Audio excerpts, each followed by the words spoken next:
Y también, que de hecho tiene que ver con la inmigración, la historia de una fábrica textil de indumentaria que se llamó Anand de Pergamino. Empezó siendo una pequeña empresa en un local chiquitito y al cabo de un par de décadas llegó a contratar a 4.000 empleados, tenían sucursales en otros lugares de mismo de la Argentina y transnacionales, llegaron a tener lugares en Uruguay y de nuevo las vicisitudes económicas del país en la década del 70 hicieron que esa fábrica tuviera que cerrar. No vamos a contar la historia de esta fábrica diciendo que era el sueño de un inmigrante que llegó acá y se hizo rico, sino más bien presentarla como lo que fue una fábrica modelo que muchos años antes de que la reglamentación estatal le diera derechos a los trabajadores, se aplicaban en esta fábrica acá de Pergamino. Vamos a contar la historia de una industria textil manufacturera de acá de Pergamino, que empezó siendo muy pequeña, un local, y terminó siendo una transnacional. Pero la historia la saben bien estos dos caballeros que están al lado mío.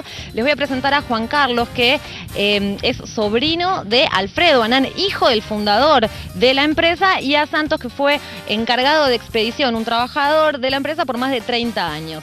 Muchas gracias por su tiempo, muchas gracias por recibirnos. Gracias a ustedes. ¿Cómo empieza, Juan Carlos, la historia de esta empresa familiar? Mi abuelo, como muchos inmigrantes, vino a la Argentina a principios de 1900, finales de 1800.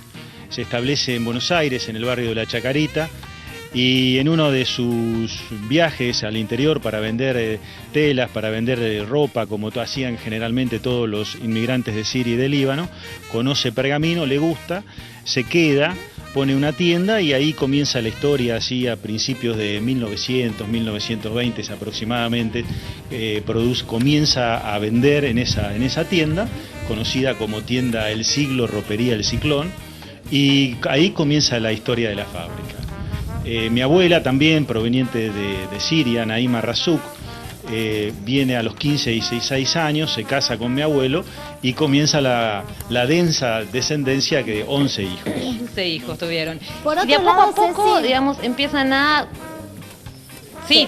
No, que justamente quería hablarle o preguntarle en realidad, que hablaba de su madre, y es una empresa que tiene una característica muy particular, que es que trataban a todos, a pesar de haber llegado a tener 4.500 empleados, como una gran familia, ¿no? Que su madre se ocupaba de conocer a las familias de los empleados y a su vez tenían una escuela dentro de la fábrica. ¿Esto es así?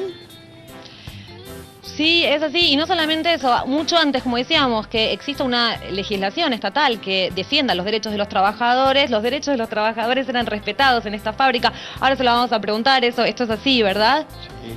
Nosotros trabajamos 8 horas y ahora la empresa trabajan 12 horas. No se respeta como ahora. Aparte también tenían licencia por matrimonio, Todo, licencia todo. por casamiento, Vacaciones. vacaciones. Todo, aguinaldo, vacaciones, todo como... Y usted me decía que era muy fácil hablar, digamos, con los dueños, digamos, con la familia de Juan Carlos. Eran unos empleados más. No teníamos que golpear puertas, nada. Nosotros cuando queríamos hablar con ellos hablábamos.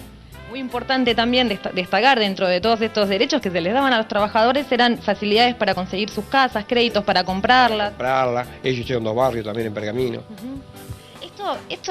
Esto no sucedía entonces en la mayoría de las empresas, no sucede ahora en la mayoría de las empresas. Eran dimensiones empresarias distintas, diferentes, ¿no? Es muy difícil comparar los tiempos, pero pensemos que mi abuela, mi abuelo, mis tíos convivían con los empleados. Ellos nunca se fueron de Pergamino. Pergamino en ese momento tenía una población de 50, 60 mil habitantes. Con el tiempo obviamente fue creciendo, pero ellos eran vecinos comunes, normales, frecuentaban los mismos lugares y por lo tanto no había la separación o la distancia con los que nosotros nos encontramos hoy. Iban a los mismos bares, los mismos restaurantes, los mismos clubes, y la convivencia era una muy buena convivencia, se necesitaban mutuamente. Ellos necesitaban a los trabajadores, porque sin trabajadores no había producto, y a su vez los trabajadores necesitaban los salarios, porque obviamente los salarios hacían que el nivel de vida aumentara.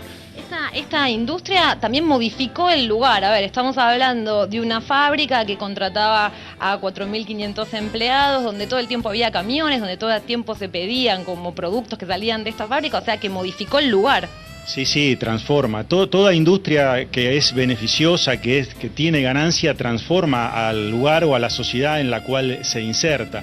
No nos olvidemos que en este gremio los trabajadores cobraban por quincena, entonces quiere decir que los días 15 y los días 30, Pergamino era una fiesta, porque todo el mundo que trabajaba en ANAN, como también en otras industrias manufactureras muy importantes que había en ese momento, salía a consumir. Esto es, la riqueza pasaba muy rápido de mano, que es lo que hace que la sociedad en general crezca sosteniéndose y alcance niveles o estándares de vida que todo el mundo pretende. Exacto, me contaba recién acá Juan Carlos que en un primer momento en la fábrica que hacían ropa, queda clarísimo, no tenían tijeras para cortar los moldes, entonces los moldes los cortaban a cuchillo, como las empanadas. Lo cortaban a cuchillo porque vino la Segunda Guerra Mundial, el corte de las importaciones, las tijeras eran obviamente importadas, mis tíos y mi abuelo no tenían con qué cortar las telas con las cuales hacían los primeros vaqueros, las primeras camisas, y los cortaban directamente con cuchillo de carnicero. Sí, son historias, anécdotas, era todo así, todo así. Después, digamos, o sea, después de muchos años la empresa tiene que cerrar. La empresa tiene que cerrar, ¿verdad? Digamos, como la economía del 70... Sí, la empresa cierra a principios de los 80 como consecuencia de la gran importación desmedida que hubo en ese momento, ¿no?